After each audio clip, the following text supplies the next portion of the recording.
भारत में लोकतंत्र का सच्चा स्वरूप देखना हो तो अभिव्यक्ति की स्वतंत्रता के रूप में देखा जा सकता है।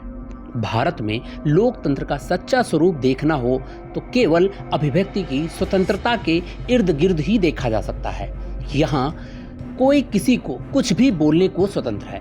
हद तो यहाँ तक होती है कि आज जो नेता किसी भी दल के सर्वोच्च पद पर बैठे हों या पार्टी के प्रतीक पुरुष बन चुके हों, उन्हें भी कुछ कहने के बाद उसी पार्टी में सियासत करने का अवसर पाया जा सकता है। आज जब कांग्रेस के पूर्व अध्यक्ष व पूर्व सांसद राहुल गांधी को 2019 के लोकसभा चुनाव में दिए गए बयान के बाद 2 साल की सजा सुनाई गई हो, जिसके चलते उनकी लोकसभा की सदस्यता रद्द हो गई हो। कभी कांग्रेस में रही खुशबू सुंदर आज भले ही भाजपा नेता बन बैठी हो, पर कभी उनके ट्विटर पर यही बात पढ़ी जा सकती थी जो राहुल गांधी ने कही। अब तक हर राजनीतिक दल में बयानबाजों की एक टोली बन गई है, जिनका काम अपनी पार्टी में बने गुटों व गिरोहों के लिए कुछ इस तरह काम करना है ताकि दो धारी तलवार जैसे उनका इस्तेमाल हो सके। मीडिया ने भी ये तय कर लिया है कि ऐसे बयान देने वालों को इतनी जगह दीजिए ताकि ऐसी प्रवृत्ति वालों का हौसला कम न होने पाए। एक समय था कि ऐसे तत्वों का चैनलों के माइक आईडी के सामने हौसला देखते बनता था। उस समय ये सिर उठा रहे थे, अब इन्होंने गिरोह बना लिया है। इनके हौसलों को पढ़ने और समझने के लिए कई उदाहरण भी कम पड़ सकते हैं, फिर भी चंद नजरें सामने रखनी ही पड़ेंगी। एक समय मायावती की पार्टी नारा लगाती थी, तिलक तराजू और तलवार इनको मारो 4। मायावती ने खुद को जिंदा देवी कहा था। सोनिया गांधी ने मोदी को मौत का सौदागर कहा था।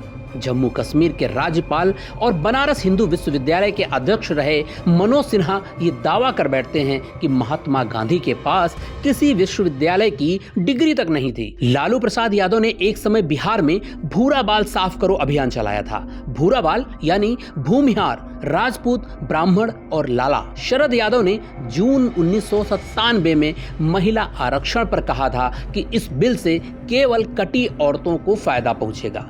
शरद यादव ने वसुंधरा राजे के शरीर सौष्ठव और दक्षिण की महिलाओं के सौंदर्य का वर्णन कुछ ऐसे किया कि वो नाराजगी का शिकार हुए, पर वह सर्वश्रेष्ठ सांसद भी रहे। 50 करोड़ का गर्लफ्रेंड वाला बयान भी एक चुनाव में सुर्खियों में रह चुका है। आज के भाजपा नेता नरेश अग्रवाल ने सपा सांसद जया बच्चन को फिल्मों में नाचने वाली तक कह दिया था। शरद यादव ने भाजपा सांसद स्मृति ईरानी पर खेदजनक टिप्पणी की थी, तो कांग्रेस के संजय निरुपम ने 2012 में गुजरात चुनाव के नतीजों पर चल रही डिबेट में कहा था कि कल तक आप पैसे के लिए ठुमके लगा रही थी, आज आप राजनीति सिखा रही हैं।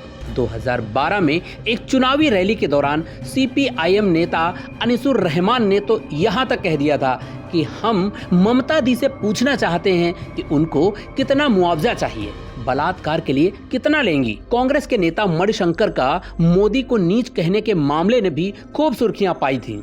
कांग्रेस के आनंद शर्मा ने नरेंद्र मोदी को मानसिक तौर पर अस्थिर कहा था। दिग्विजय सिंह ने मोदी राज को राक्षस राज और मोदी को रावण कहा था। प्रमोद तिवारी ने मोदी को हिटलर, मुसोलिनी और गद्दाफी जैसे नेताओं की सूची में डाला था।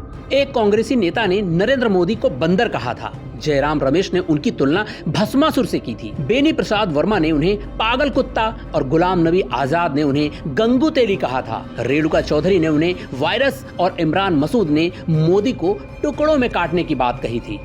भाजपा नेता संगीत सोम ने ताजमहल को कलंक कहा। गिरिराज सिंह ने मुसलमानों को भगवान राम की संतान होने का दावा किया। आजम खान ने संसद में भारत मां को डायन कहा था।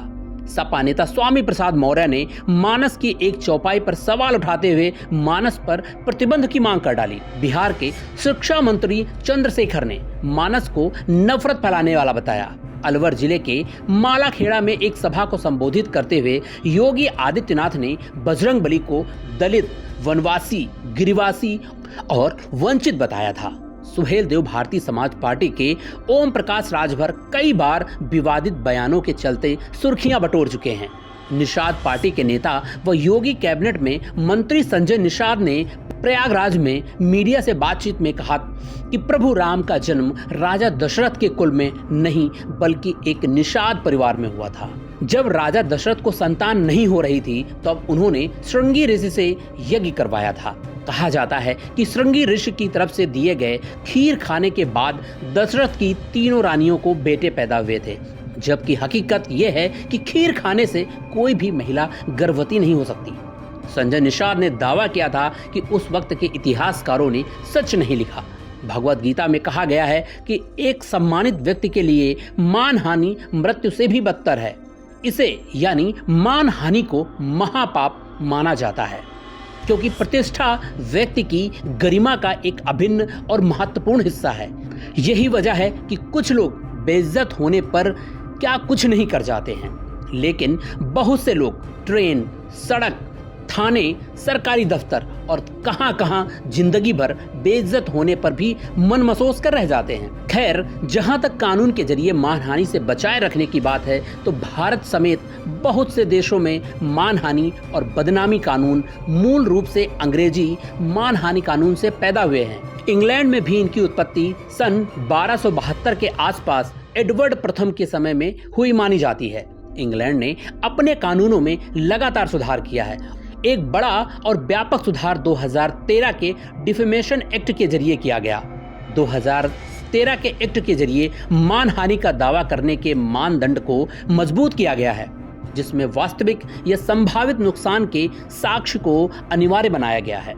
2013 का कानून 1 जनवरी 2014 से लागू है, लेकिन अपने यहाँ मानहानि से संबंधित आईपीसी की धाराएं 1860 से ही चली आ रही हैं। ऐसा नहीं कि राहुल गांधी सदस्यता गंवाने वाले पहले व्यक्ति हैं। इससे पहले उनकी दादी इंदिरा गांधी, मां सोनिया गांधी भी अलग अलग कारणों से सदस्यता गंवा चुकी हैं। इसके अलावा लक्षद्वीप के एनसीपी सांसद मोहम्मद फैजल, उत्तर प्रदेश के विधायक सांसद आजम खां, भाजपा विधायक कुलदीप सेंगर, हरियाणा के प्रदीप चौधरी, लालू यादव, रशीद मसूद, जयललिता, सांसद जगदीश शर्मा, बिहार के अनंत सिंह, बिहार के अनिल कुमार सहनी, मुजफ्फरनगर के भाजपा विधायक विक्रम सैनी अपनी सदस्यता गंवा चुके हैं। इनमें प्रदीप चौधरी की सदस्यता बहाल भी हुई है। जवाहरलाल नेहरू ने अपने गृह मंत्री कैलाशनाथ काटजू को 1953 में एक पत्र लिखा था। भारत का भाग्य काफी हद तक हिंदू दृष्टिकोण से जुड़ा हुआ है। अगर वर्तमान हिंदू दृष्टिकोण भौतिक रूप से नहीं बदलता है, तो मुझे पूरा यकीन है कि भारत बर्बाद होने जा रहा है। 2014 के बाद से देखें तो भारत ने अपने हिंदू दृष्टिकोण को बदल लिया है, यानी भारत बर्बादी के राह को पीछे छोड़ आया है। पर पता नहीं क्यों कांग्रेस व उसके नेता इसे समझने, मानने और इस पर चलने को तैयार नहीं हैं। इतिहासकार उत्तरी अफ्रीका के समाजशास्त्री इब्न खल्दून से तैमूर ने राजवंशों के भाग्य के बारे में पूछा था।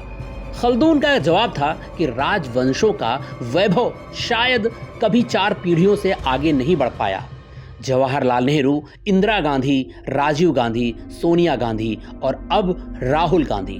राहुल के लिए आधुनिक समाजशास्त्र के संस्थापक माने जाने वाले इब्न खल्दून और अपने पूर्वज जवाहरलाल नेहरू की बातें समझने का समय है।